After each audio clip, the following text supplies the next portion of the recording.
சிதம்பரம் அருகே முட்லூர் வெள்ளாற்று பாலத்தில் சுற்றுலா பேருந்து கவிழ்ந்து விபத்து ஏற்பட்டுள்ளது. இந்த விபத்தில் ஐயப்ப பக்தர்கள் 18 பேர் காயமடைந்திருக்கின்றனர். சுற்றுலா பேருந்து ஓட்டுநரின் கட்டுப்பாட்டை இழந்து விபத்திற்குள்ளானதில் 18 பேர் படுகாயமடைந்திருக்கின்றனர்.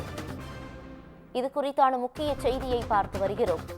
திருவண்ணாமலை மாவட்டத்தில் இருந்து சபரிமலைக்கு சுற்றுலா பேருந்தில் புறப்பட்டுச் சென்ற ஐயப்ப பக்தர்கள் 18 பேர் படுகாயமடைந்திருக்கின்றனர்.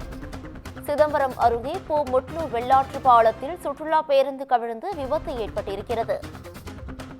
இந்த விபத்தில் ஐயப்ப பக்தர்கள் 18 பேர் படுகாயமடைந்திருக்கின்றனர். சுற்றுலா பேருந்து ஓட்டுநரின் கட்டுப்பாட்டை இழந்து விபத்திற்குள்ளானதில் 18 பேர் படுகாயமடைந்து மருத்துவமனையில் அனுமதிக்கப்பட்டிருக்கின்றனர். இது குறித்தான கூடுதல் விவரங்களை வழங்குவதற்காக எமது செய்தியாளர் பொய்யாமொழி இணைப்பில் இணைகிறார். பொய்யாமொழி, வணக்கம். இந்த விபத்திற்கான காரணம் என்ன? கூடுதல் விவரங்களை பதிவு பண்ணலாம். வணக்கம் பவித்ராஜ்.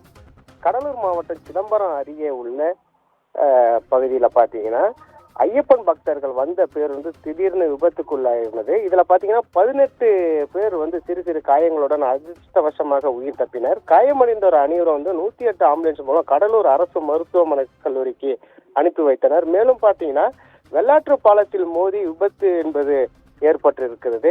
இவர்கள் பாத்தீங்கன்னா திருவண்ணாமலை மாவட்டம் சேத்துப்பட்டு தாலுகா கண்ணூர் கிராமத்தில் இருந்து கேரளாவில் உள்ள ஐயப்பன் கோயிலுக்கு குருசாமி வெங்கடேஷ் என்பவர் தலைமையில 31 பேர் மற்றும் ஒரு பெண்கள் பயணம் செய்திருக்காங்க.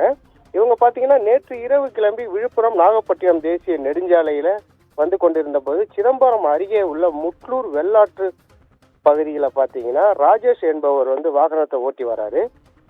வந்தபொழுது கட்டுப்பாட்டை இழந்து அருகே உள்ள வெள்ளாற்று பாலத்தின் இடதுபுற தடுப்பு சுவரில் மோதி நின்றதாக தெரிகிறது. இதில் பயணம் செய்த 18 பேர் லேசான காயங்களுடன் கடலூர் அரசு மருத்துவ கல்லூரியில சிகிச்சை பெற்று வருகின்றனர். மேலும் சம்பந்தப்பட்ட போலீசார் சம்பவ இடத்துல விசாரணை என்பதை ஈடுபட்டு வருகின்றனர். பவித்ரா, கூடுதல் விவரங்களுக்கு நன்றி பொய்யாமொழி.